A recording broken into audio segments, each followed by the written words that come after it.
Eh ben, merci d'être avec nous, Laurent. Tu es assez peu présent dans les événements globalement, donc on te remercie en tout cas de venir dialoguer avec nous dans cette Jet Room.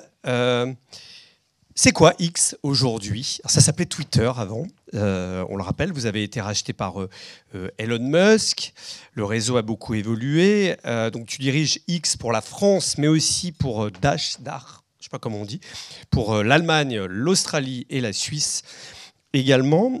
Comment tu pourrais définir ce qu'est la plateforme X aujourd'hui, là, le 9 avril 2025?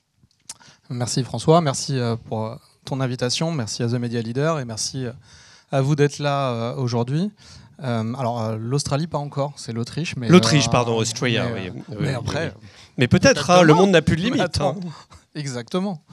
Voilà. Donc, oui, déjà pour entrer dans le sujet, effectivement, on s'appelait Twitter, on s'appelle X. Il y a eu pas mal de changements en termes d'entreprise.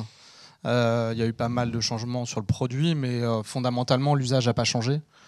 Ça reste quand même la plateforme où du coup tout le monde vient s'informer quand il se passe quelque chose, soit dans l'actualité, soit sur un sujet de prédilection, et on aura l'occasion de parler, j'imagine, des sujets de la Gen Z. Du coup, c'est là où on va, quoi. Ça n'a pas changé. Effectivement, c'est quoi? C'est un réseau social, c'est une plateforme. On sait qu'Elon Musk, quand il a racheté Twitter, il voulait sortir du juste réseau social. On disait microblogging à une époque, je crois que ça se dit plus du tout, mais d'en devenir une app à tout faire au-delà de la connexion entre communautés. Où vous en êtes dans ce chantier, on va dire?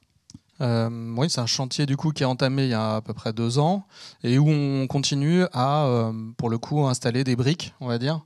Autour de ce qui a été appelé l'Everything App, donc l'équivalent un peu d'un WeChat à l'occidental, mais toujours en fait avec en son cœur, une fois de plus, cet usage qui est le temps réel, quoi, les conversations en temps réel. Et on vient rajouter des services, c'est-à-dire que l'exemple de je cherche un emploi, c'est en temps réel, j'ai besoin de savoir où il y a un emploi qui va être disponible. Eh ben, on facilite en fait cette recherche d'emploi qui était un usage qui existait déjà auparavant. Simplement, on n'avait aucun outil pour accompagner cet usage-là. Ben, on l'a développé. On était, il faut l'avouer, un peu en retard sur la partie vidéo. On a beaucoup accéléré sur la partie vidéo en termes de produits, de formats. Il y avait notamment la fonctionnalité live qui s'appelait Vine, je crois, et qui a été arrêtée, je crois, mais qui pourrait reprendre. Ouais, ça c'est. Alors, il y a ces deux choses. Il y a la partie vidéo live, elle existe toujours. C'est un gros format qui fonctionne très très bien, à la fois pour les créateurs et à la fois pour les marques. Et historiquement, c'était plutôt les fonctionnalités Periscope. Qui étaient intégrées. Mais là, non, mais tu as raison, c'est qu'en ce moment, on parle beaucoup de Vine, qui était un autre service qu'on avait aussi au sein de Twitter, qu'on avait effectivement dû arrêter. Qui était, on va dire, un des jouets préférés, notamment des créateurs. Et du coup, qui le réclament à grand renfort de justement, puisque vous innovez, puisque vous continuez à proposer justement de plus en plus sur la vidéo, remettez-nous Vine, quoi, qu'on continue à s'amuser avec. Dans effectivement les nouveaux services de X, vous avez votre IA, ça s'appelle Grok. Moi qui suis un utilisateur quotidien de X, notamment sur la version payante, on en reparlera également, puisque c'était aussi une des nouveautés de X, de proposer des abonnements payants. J'ai l'impression, depuis quelques semaines maintenant, que Grok il devient assez central. C'est-à-dire que moi, quand je regarde des fils, les gens demandent à Grok si c'est vrai ou si c'est pas vrai. Et généralement, la réponse, elle est quand même assez pertinente, je trouve. Et elle est comme une bonne intelligence artificielle. Ça, c'est vraiment le poids du corps en ce moment sur Grok. Ouais. Parce qu'on parle tous de ChatGPT, mais c'est vrai que Grok, je crois, est une des apps d'IA les plus puissantes, on va dire, en termes de fonctionnalité. Hein. Ouais, absolument. En tout cas, merci pour ton feedback sur Grok. On lui transmettra. Effectivement, donc l'IA qu'on a développée, elle s'appelle Grok, qui est un petit clin d'œil à un personnage dans un roman de science-fiction que peut-être certains d'entre vous connaissent, sinon je vous invite à le lire, et qui est une ultra-intelligence et un personnage assez central dans ce roman-là. Et bref, du coup, voilà, la nôtre s'appelle Grok, elle est effectivement puissante, elle essaye, c'est toute la, comment dire, L'objectif en fait dans le développement de cette IA, c'est qu'elle soit le moins biaisée possible, la plus pertinente et factuelle possible. Donc je sais que moi pareil, je l'utilise beaucoup et elle va souvent proposer, quand c'est des choses qui sont très factuelles et qui sont très facilement vérifiables, c'est facile d'aller chercher de l'info. Elle va la chercher où en fait? Partout ou uniquement sur comme X? les autres IA, c'est-à-dire sur des bases de données qui sont ouvertes, publiques, et également effectivement sur notre donnée temps réel, ce qu'en fait sa spécificité. C'est-à-dire que c'est une des rares, si ce n'est la seule, à pouvoir à comprendre l'actualité, ce qui vient de se passer, et du coup même à comprendre des tendances récentes, et du coup à faire du prédictif, parce que si on arrive à comprendre ce qui vient de se passer, alors on peut essayer d'imaginer ce qui va se passer derrière. Pour la petite histoire, ça paraît très anecdotique, mais par exemple, elle avait prédit qui allait gagner l'Oscar de la meilleure actrice cette année. Tout le monde s'était planté, sauf Grok qui avait prédit ça. C'est de la chance du débutant, non? Alors ça peut être la chance du débutant, mais en fait, c'est la capacité à d'un coup pouvoir relier des millions et des millions de data points, notamment des signaux, des conversations, et derrière à arriver à en faire quelque chose, quoi. Donc ouais, non, elle est très puissante et elle est effectivement classée numéro 1 dans le classement qui fait référence au niveau mondial. Alors c'est un jargon de développeur, hein. Ça s'appelle le LLM Leaderboard Ranking, je sais plus comment ça s'appelle, c'est un truc barbare. Elle est numéro 1, ouais, devant tout le monde. Et d'ailleurs, il y a eu une étude récemment qu'on avait publiée dans The Media Leader sur les positionnements politiques des IA. Et contrairement à ce qu'on pourrait imaginer, comme ça j'évacue le sujet, elle est plus à gauche que les autres, on va dire, hein. En tout cas, aussi à gauche que les autres. Elle n'est pas trumpiste, hein. Non, alors effectivement, parce que justement, le but, c'est qu'elle ne soit pas biaisée. Donc du coup, c'est en fait, elle va juste essayer de s'exprimer en dehors de toute connotation politique. Voilà, elle n'est pas orientée par son propriétaire. Non, effectivement, et ça a été démontré d'ailleurs, notamment en lui faisant certaines requêtes, on voit bien qu'elle n'épargne personne, si tu vois ce que je veux dire. Voilà, même pas Elon Musk, on va dire. On va parler justement de l'utilisation de cette plateforme X par les jeunes générations, notamment la Gen Z. C'est quoi le poids des 15, 25, 15, 30 ans sur X en France et comment évolue leur usage? Puisque au départ, Twitter, c'était un truc un peu de journaliste, hein, de médias. On s'y retrouve entre journalistes, entre élus, on discutait, etc. Et là, je crois quand même que la plateforme, elle s'est vachement élargie en fait. Pourquoi et comment? Ouais, merci pour la question. Alors, tu as raison. Particulièrement en France, en fait, elle a été initialement beaucoup. Il y a une main prise en fait par cet écosystème de prescripteurs, ouais, ce qui est très bien, hein, mais qui aujourd'hui, on paye le prix cher à cause de ça aussi aujourd'hui en France.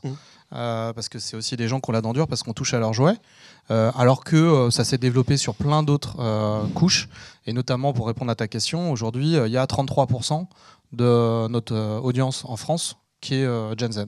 Donc c'est quand même un tiers de notre audience qui est Gen Z, quoi. Comment tu l'expliques? On l'explique parce que en fait ils viennent chercher tous les sujets justement sur des sujets d'actualité qui concernent leur centre d'intérêt. C'est-à-dire que les principaux centres d'intérêt, les principaux sujets qui sont discutés sur X, c'était déjà le cas avant quand on s'appelait Twitter, c'est le cas aujourd'hui. X, c'est de très très très très loin le sport et le gaming. Il se trouve que la Gen Z aime beaucoup ces sujets-là. Et du coup, pour savoir ce qui vient de se passer, pour donner leur avis sur telle ou telle compète, ils viennent du coup sur la plateforme. Donc c'est un usage qui est assez naturel historiquement et qui s'est développé fortement. Si on prend du recul sur l'Europe, on a 30 millions de personnes qui sont Gen Z et c'est une hausse de 37% depuis 2022.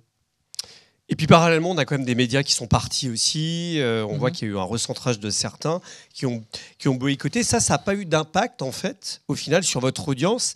Parce que je regardais, là, ces jours-ci, vous êtes encore la première app d'actualité en France sur l'App Store d'Apple. Alors qu'en même temps, vous vous faites bâcher de tous les côtés. Comment tu l'expliques, ça? Parce que, pareil, il y a un peu une forme de bulle, c'est-à-dire qu'on a tous tendance, et je m'inclus dedans, mais à imaginer que l'usage et l'expérience que je vais avoir sur ma timeline en fonction de mes centres d'intérêt, et quand on travaille dans des milieux où on s'exprime beaucoup, comme médias, politique ou marketing, on va s'intéresser justement à des sujets qui peuvent être assez clivants ou polarisants. Et du coup, ce faisant, on va estimer et on va extrapoler le fait que l'ensemble des utilisateurs, y compris sur la Gen Z, vont avoir la même expérience, ce qui n'est pas du tout le cas, quoi. En fait, il y a une erreur de prise, mondes, en fait. Ouais, enfin, même plus que ça. Mais parce qu'il y a gaming, il y a après énormément de discussions autour de tout ce qui est media entertainment. Donc, chaque fois qu'il y a des émissions, là en ce moment il y a Koh-Lanta, mais sinon, ou Top Chef, quand il y a Star Academy, ça trust toutes les conversations. Pendant plusieurs semaines, il n'y a que ça. Et oui, à la marge, il va y avoir aussi la politique. On a regardé en 2024, 85% des impressions totales sont en France, n'ont rien à voir avec la politique. Et alors que quand on entend beaucoup de commentateurs, on a l'impression qu'il n'y a que ça, quoi. Et c'est dommage d'ailleurs, parce que la politique n'est pas une mauvaise chose, c'est bien qu'on puisse débattre et exprimer des opinions parfois différentes, et dans le cadre, en revanche, évidemment, de la loi et de ce qui est respectable. On est à The Future Video ici. Alors on a vu que X était quand même le meilleur ami. Beaucoup de broadcasters et d'émissions de divertissement en direct, de sport aussi, puisqu'on commente effectivement en temps réel et la plateforme s'est très bien positionnée là-dessus. Et puis il y a les formats longs aussi, le format podcast. Est-ce que X a vocation à devenir demain une plateforme de streaming, une sorte de YouTube, une sorte de télévision sociale aussi? C'est-à-dire l'intégration de la vidéo dans X. Ah ouais, on a beaucoup accéléré là-dessus parce qu'une fois de plus, il faut le dire avec beaucoup d'humilité, on était un peu en retard. Alors après, c'est l'œuf ou la poule. Est-ce que c'est parce qu'on a beaucoup de Gen Z qui consomment beaucoup de vidéos qu'on a plus multiplié Après, c'est les formats courts. Je crois qu'on ne pouvait pas passer plus de 2 minutes 30. Ouais, voilà. Maintenant, on a développé du coup tout un tas de formats. Il peut y avoir des formats longs. Ce qui est d'ailleurs un paradoxe parce que pareil, on imagine, vu notre historique qui était au départ 140 caractères, très très court, que la même chose. Les temps vont être assez courts sur les vidéos et on se rend compte que il y a, et je prends l'exemple des défilés qui sont streamés en live. On a des taux de complétion qui sont hyper importants. Donc les gens prennent le temps parfois dans une timeline et dans un scroll de s'arrêter pour regarder une vidéo assez longtemps, du moins chez nous. Et du coup on a développé tout un tas de formats entre les formats longs, les live event page qui sont vraiment des canvas, des écrins pour des événements où il y a du stream. Donc ça c'est une des briques importantes en fait, la vidéo et notamment le stream. Et là en ce moment il y a la Kings Cup par exemple, la Kings League qui fonctionne super bien, qui est aussi présent sur d'autres choses, mais on a la chance d'avoir, et c'est aussi une des raisons peut-être pourquoi la Gen Z est si présente chez nous, c'est que dans ces centres d'intérêt qui sont autour du sport et des jeux vidéo, et là on est un peu à la croisée des chemins, il y a beaucoup de créateurs ou d'influenceurs qui sont présents chez nous historiquement, qui le sont parfois ailleurs aussi, mais certains sont nés ailleurs et sont venus chez nous pour pouvoir converser. Parce qu'on a un peu la chambre d'écho, même si ils peuvent streamer ailleurs. Historiquement, on le sait très bien, il y avait beaucoup par exemple, de parties de jeux vidéo qui étaient streamées sur Twitch, mais en fait, l'ensemble des conversations gaming, elles se faisaient chez nous. Aujourd'hui, on déploie, on fait le pas plutôt aussi de pouvoir laisser l'occasion aux gens de pouvoir streamer et converser au même endroit, à savoir chez nous. Et du coup, tout ça a tendance à fonctionner. Et voilà, on a à contrario aussi des gens qui sont nés, on va dire, à l'époque sur Twitter. Et qui après sont allés sur les autres plateformes. Je pense à des Rebeu d'Ether, à des Amine Mathieu, à Arconir, tout ça, qui sont... c'est incroyable en fait ce qu'ils sont capables de faire. Je regardais juste avant de venir. Eux, ils sont capables d'être... Je regardais depuis le début de l'année, 1er janvier jusqu'à maintenant. De mémoire, c'est Amine. Il a 2 tweets. 2 posts, pardon, maintenant on dit. On n'a plus le droit de dire tweet. J'essaie, je me force. Qui l'a positionné dans les deux posts les plus retweetés en France. Lui, il en a 2 dans le top 5 depuis le début de l'année, quoi. Ils ont des capacités de traction qui sont absolument incroyables. Arconir, il a réussi à ratio. Alors, je ne sais pas si vous connaissez notre propriétaire. C'est-à-dire qu'il avait un certain nombre de likes sur son post. Et dans la réponse, il a réussi à avoir plus de likes que lui, ce qui est une espèce de... Bref, c'est un usage très, très en cours de faire plus qu'Elon Musk. Non, pas de plus qu'Elon Musk. C'est un petit jeu entre tout le monde d'essayer donc de ratio les autres. Et là, évidemment, c'est le Graal, quoi. Et donc, ça, bon, tu vois, c'est des gens qui savent très, très bien utiliser la plateforme. Et du coup, évidemment, qui sont hyper intéressants aussi pour les marques. On en parlera dans un instant. Ce matin, Justine Rist, la DG de YouTube en France, disait qu'il reversait 800 millions d'euros par an à la créateur économie, aux créateurs en France. Comment aujourd'hui X, après s'être reconstruit, s'être repositionné, compte accueillir ces créateurs de contenu qui permettent d'amener aussi de fait de l'audience et demain peut-être des partenariats avec des marques et comment vous voulez vous reverser, disons, comment vous les monétisez? Ça aussi, c'est un élément qui est hyper structurant dans la captation et le développement de cette audience-là chez les plus jeunes. On a mis en place tout un programme autour de la Creator Economy qui n'existait pas avant. Donc ça fait partie aussi des nombreux développements qui ont lieu depuis plus de 2 ans maintenant. Et donc il y a plusieurs moyens aujourd'hui pour un créateur de faire des revenus sur X. Il y a une partie qui est la souscription, c'est-à-dire on peut moyennant en fait un certain montant accéder à des contenus qui sont exclusifs. Ça, c'est une partie. Il y a une deuxième partie qui est le partage de revenus, de notre revenu avec eux. Et là, on est sur un modèle qui est assez intéressant, assez innovant, je trouve, qui n'est pas uniquement publicitaire. C'est-à-dire que on l'a testé au tout début, où on faisait un partage de revenus sur des publicités qui étaient affichées dans les réponses aux créateurs. On s'est rendu compte que ça fonctionnait pas forcément bien, puis qu'il y avait pas mal de biais.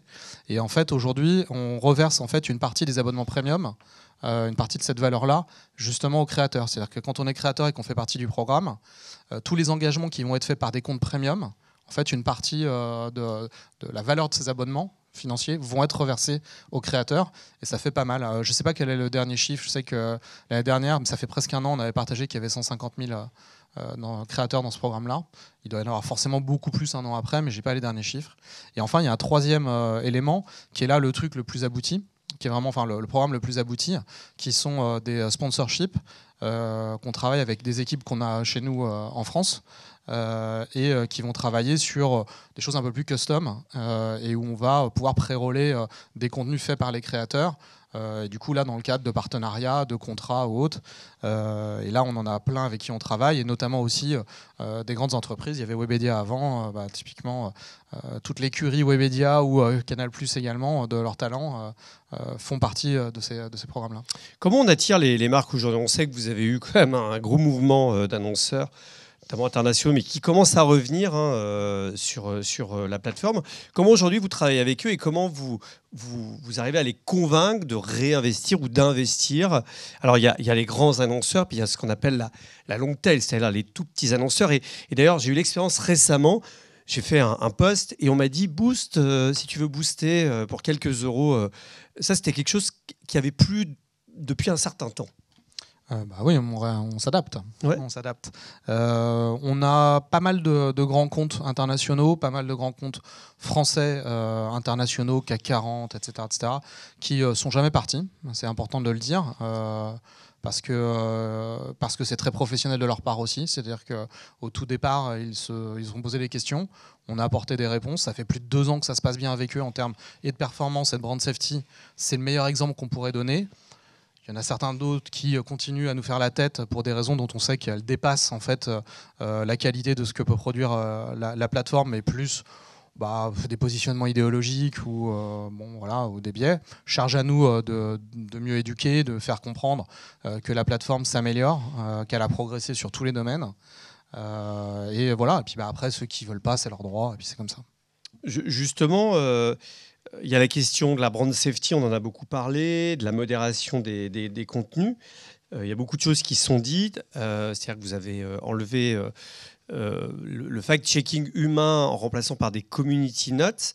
Quel bilan on peut en faire de ça? Et finalement, est-ce que l'autogestion, l'autorégulation par le public lui-même, est-ce que ça fonctionne mieux ou moins bien qu'une équipe de fact-checkers professionnels? Parce que c'est ça le débat aujourd'hui, en fait. Alors, nous, contrairement à d'autres, on n'avait pas d'équipe de fact-checkers, on n'en a jamais eu. La conversation, en fait, elle est publique. Et du coup, historiquement, quand on disait une bêtise ou quelque chose qui pouvait être challengé, c'était dans les commentaires. Et tout le monde pouvait dire, si quelqu'un, je reprends tout à l'heure, la Terre est plate, dans les commentaires, probablement que quelques personnes seraient venues expliquer que non, c'est pas le cas. Aujourd'hui, on a développé du coup l'outil Community Note qui permet d'intégrer au sein même du post justement une note de contexte.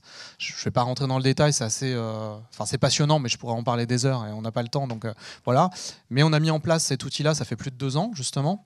L'outil, on l'a développé, il produit des résultats hyper efficaces. Probablement complémentaire des fact-checkers. L'idée, c'est comment on fait dans un monde où Rien que chez nous, et je dis bien que chez nous, il y a 550 millions de posts tous les jours qui viennent s'incrémenter tous les jours. Plus vous prenez la même chose évidemment chez tous les autres. La rapidité en fait de cette transmission d'informations, et encore chez nous elle est publique, ailleurs parfois elle l'est pas, ce qui rend les choses encore plus compliquées parce qu'on est dans des bulles. Comment on fait pour le traiter à grande vitesse pour stopper la désinformation et à grande échelle, et ce qu'on est obligé de constater, c'est que la vision un peu romantique de se dire uniquement des fact-checkers sont capables de le faire, c'est pas possible en fait. C'est juste pas possible. En revanche, il y a des grandes valeurs. C'est une question de volume, c'est ça ouais, de volume et de rapidité. C'est-à-dire que nous, on a du coup dans le cadre de ce programme-là, dans lequel, enfin moi je m'investis beaucoup aussi, on a comparé, et sur beaucoup de sujets qui sont quand même assez marquants. On est capable de pouvoir justement afficher une note et l'exposer même aux gens qui ont été exposés au préalable à une mauvaise information. On est capable de le faire alors, au plus court en 18 minutes. Sinon, ça peut prendre, on va dire, 2-3 heures ou quelque chose comme ça. Sur ces mêmes sujets-là, ça a pris entre 3 et 8 jours à des fact-checkers. C'est très noble ce qu'ils ont fait, et le travail était très fourni, c'est très donc, bien. Mais contrairement à une idée reçue, c'est pas pour des raisons de coût, mais c'est pour des raisons d'efficacité. D'ailleurs, le patron de Meta a annoncé, ça lui a valu une volée de bois vert en disant East Trumpy, il veut faire des économies. Et en fait, je crois qu'il va reprendre votre code de CommunityNote. Oui, parce que depuis le départ, depuis le jour 1, en fait, CommunityNote, tout est en open source. C'est-à-dire à la fois la partie code et la partie data. Ce qui fait que tout le monde peut regarder qu'il n'y a pas de biais, tout le monde peut donner du feedback s'il veut, et surtout, dès le premier jour, avait été dit, on est convaincu que c'est l'outil qui justement peut être efficace et protéger tout le monde. Or, ça ne se passe pas que chez nous. Donc si vous voulez l'utiliser, allez-y, c'est free of charge, comme on dit. Voilà, et ça a mis un peu de temps. Mais du coup, plusieurs, il y a Facebook, il y a YouTube, il y a des discussions avec d'autres qui du coup ont pris l'outil et le déploient, et c'est très bien pour l'intérêt général. J'ai vu une nouvelle fonctionnalité qui allait rentrer, on ne l'a pas préparée parce que je l'ai vue très récemment, où on ne pourra plus parler au nom d'une célébrité. Et il faudra noter dans le profil que c'est un compte fan. Par exemple, je ne peux pas parler au nom d'Ariana Grande, même si je lui ressemble beaucoup, si je ne suis pas elle. La voix, surtout. Voilà, surtout. Et qu'il va falloir mentionner que c'est un compte fan. Ça fait partie des mesures qui continuent d'arriver parce qu'on a beaucoup dit qu'il y avait des comptes fake, qu'il y avait tout un tas de comptes qui détournaient l'identité des uns et des autres. Ouais, alors il y a plusieurs mesures. C'est-à-dire que là, on vient de sortir notre rapport de transparence sur 2024. Il est public, tout le monde peut y accéder et aller lire les données. C'est lié au DSA, c'est ça, entre autres. La DSA, ça va être sur la partie Europe. Là, je parle partie monde, mais c'est la même démarche. Et c'est les mêmes chiffres qu'on va retrouver. Et du coup, sur la partie manipulation de la plateforme et spam, qui intègre notamment justement des faux comptes, on a supprimé l'année dernière 800 millions, un peu plus, 799 millions de comptes. Donc c'est colossal. Donc on prend vraiment au sérieux ces sujets-là. Après, à la marge, il y en a toujours qui arrivent à passer en travers les mailles du filet. On les rattrape, mais parfois ça prend trop de temps. Mais c'est vraiment à la marge. 800 millions, c'est vraiment énorme. Et du coup, on avait au départ laissé, on va dire, la capacité de vraiment être dans des comptes parodiques parce que ça fait partie de cette liberté d'expression.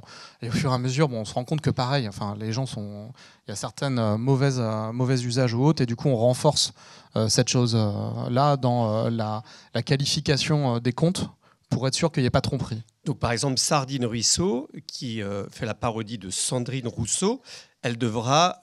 Est-ce que le compte est conforme, là, à date ? Je n'ai pas été regardé, je ne sais pas. Mais en tout cas, il faudra écrire que c'est parodique de façon très spécifique. Absolument.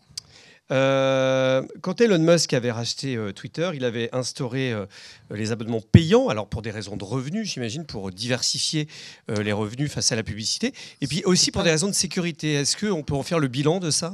Ouais, en fait, même avant tout, la première raison pour laquelle on avait engagé le programme d'abonnement, c'était pour lutter contre les faux comptes. C'est ça, ouais. Voilà. Avec une carte bancaire, finalement, c'est plus compliqué de... Carte bancaire, numéro de téléphone, identification, etc. etc. Quand on se rend compte que c'est un faux compte, on le tombe. Et reproduire à chaque fois ce schéma-là, au bout d'un moment, en fait, c'est juste une logique mathématique de se dire que le gain devient inférieur au coût. Du coup, mais ça prend un peu de temps. dans les chiffres justement qu'on traque avec les différents rapports de transparence, parce qu'on les fait tous les 6 mois et on les agrège après sur l'année, c'est déjà intéressant de voir que sur le deuxième semestre, il y a beaucoup moins, on a eu beaucoup moins à intervenir sur des faux comptes qu'au trimestre précédent, et ainsi de suite. Donc ça semble prendre le bon chemin. Après, c'est un travail évidemment qui va durer, qui est long sur le terme. Mais en tout cas, c'était la première. Et ensuite, oui, il y avait le business model. On est une entreprise privée et du coup, il y avait l'idée de comment valoriser encore plus certaines fonctionnalités, notamment l'accès à Grok, qui est accessible à tout le monde, mais avec des abonnements premium, permet d'aller plus loin dans l'usage de Grok, et également pour les créateurs, d'avoir accès aux vidéos longues, d'avoir au système de partage de revenus, etc. Comment tu vois l'évolution de X d'ici 2 à 3 ans? Vous avez fait un gros chantier depuis 2 ans. Vous tentez de rétablir la confiance, même si y a un environnement médiatique qui est très critiquable et qui vous critique beaucoup. Comment tu vois évoluer les choses là, dans les 2 à 3 ans? J'espère qu'on va arriver à convaincre. C'est le cas dans pas mal de pays, en fait. Ça a mis du temps, mais ils y sont parvenus dans beaucoup de pays. La France, c'est assez spécifique. Tu me disais d'ailleurs, pour la petite anecdote, que dans le monde, vous êtes peu à avoir le droit de prendre la parole comme ça. Récemment, tu m'as donné une interview dans The Media Leader, tu es là aujourd'hui. Vous êtes assez peu dans le monde à pouvoir prendre la parole au nom de la plateforme. Oui. Et pourquoi? Parce qu'on est plus ou moins inaudible, parce qu'on n'est pas nombreux et qu'on a d'autres choses à faire. Et que parfois, quoi qu'on dise, de toute façon, c'est pas toujours bien reçu. Donc néanmoins, moi, j'ai grandi dans le marketing et la communication et ça me paraît important de faire valoir justement, notamment par des chiffres, et après chacun se fait son opinion, mais par des choses concrètes, ce qu'on met en œuvre, et pouvoir aussi défendre le travail des équipes, quoi. Donc voilà, c'est pour ça que je m'exprime. Comment tu vois donc l'évolution d'ici 2, 3, 4, 5 ans de la plateforme X? C'est vraiment le sujet d'aujourd'hui. Ce qui est hyper encourageant, c'est justement de voir que la partie qui croît en audience et en usage, parce que cette Gen Z, elle est de plus en plus présente chez nous, et c'est celle qui est la plus active, notamment sur la partie vidéo, mais notamment aussi en termes de curiosité, c'est celle qui utilise le plus Grok. Donc sur tous les usages qu'on développe, on est sur une audience qui va crescendo, donc ça c'est hyper encourageant. On est sur des sujets, une fois de plus, où vraiment le gaming comme le sport sont des sujets hyper importants chez nous. On a mesuré qu'il y avait 84% des discussions publiques sur le e-sport, tout confondu, c'est sur X, 84% des discussions. Et on sait que c'est encore en devenir. Enfin, c'est déjà très présent le e-sport, c'est déjà un très bel écosystème, mais ça a de très beaux jours devant lui. Et du coup, se dire que la plateforme va pouvoir aussi accompagner ça, c'est hyper intéressant. Et puis évidemment, on l'a évoqué avec Grok, c'est que le début. Donc tout ça est encourageant. Et une fois de plus, j'espère qu'on aura les moyens de convaincre tout le monde. Merci, il est 15h30, pile poil à l'heure. Merci François. beaucoup Laurent Buanec, patron de X en France.